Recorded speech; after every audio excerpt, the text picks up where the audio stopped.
ప్రతిసారి new year కి ఈసారి ఏదో ఒకటి పొడి చేద్దాం నరికేద్దాం అంటూ పేపర్ పైన ఎన్నో రిజల్యూషన్స్ రాసుకుంటున్నాం. అండ్ చివరికి అవి పేపర్ పైన మాత్రమే మిగిలిపోతున్నాయి, రియాలిటీలోకి అస్సలు రావట్లేదు. నువ్వు ఇప్పుడు కూడా టైం వేస్ట్ అనేది చేస్తే 2026 లో కూడా నీకు ఈ ఇయర్ లాగానే మనకి చివరికి రిగ్రెట్ తప్ప లాస్ట్ కి అసలు ఏం మిగలదు. అండ్ నేను ప్రీవియస్ ఒక రీల్ లో కూడా చెప్పాను, మనం ఏదైనా సాధిద్దాం, మనం ఒకటి ఏదైనా చేద్దామని అనుకున్నప్పుడు దాన్ని పబ్లిక్ లో ఛాలెంజ్ లాగా అయితే చెప్పాలన్నమాట. ఎందుకంటే ఆ ఛాలెంజ్ ని మనం ప్రూవ్ చేసుకోవాలన్న దానికోసం అన్నా మనం అయితే కన్సిస్టెన్సీ వర్క్ అనేది చేస్తాం. సో 2026 లో నేను తీసుకున్న ఫస్ట్ ఛాలెంజ్ వచ్చేసి అంటే 100 డేస్ డిఎస్ఎస్ ఛాలెంజ్ అనమాట. సో ఈ యొక్క 100 డేస్ డిఎస్ఎస్ ఛాలెంజ్ లో నేనైతే ప్రతిరోజు ఒక లీడ్ కోడ్ ప్రాబ్లమ్ అనేది సాల్వ్ అనేది చేయబోతున్నాను, అది కూడా మీతో పాటు కలిసి. సో ప్రతిరోజు ఈ యొక్క లీడ్ కోడ్ ప్రాబ్లమ్ సంబంధించిన ఒక వీడియో అనేది యూట్యూబ్ లో అనేది వస్తుంది అనమాట. అక్కడ మీకు కోడ్ తో సహా క్లియర్ అనేది ఎక్స్ప్లెయిన్ చేస్తాను అనమాట.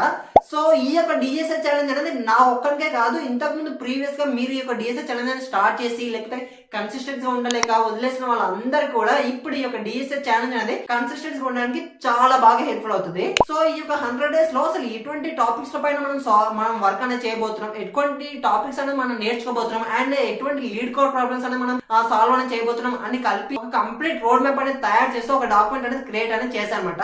సో నువ్వు ఈ యొక్క అకౌంట్ ని ఫాలో చేసుకుని లింక్ అని కామెంట్ చేస్తే డైరెక్ట్ ఆ డాక్యుమెంట్ అనేది డిఎం అనేది చేస్తాను. ఒక్కటే గుర్తుపెట్టుకోండి భయ, ఈసారి మాత్రం ఈ యొక్క 100 డేస్ డిఎస్ఎస్ ఛాలెంజ్ కన్సిస్టెన్సీ గా మనం అయితే చేయబోతున్నాం అండ్ కోడింగ్ అనేది నేర్చుకోబోతున్నాం. మర్చిపోకుండా అకౌంట్ అయితే ఫాలో చేసి పెట్టుకో, అండ్ రేపటి నుంచి మనం చేసే ప్రతి వీడియో అనేది నీ దాకా రీచ్ అనేది అవుతుంది అనమాట. So stay tune for day 1 of 100 days DSS challenge. So let's learn together and grow together.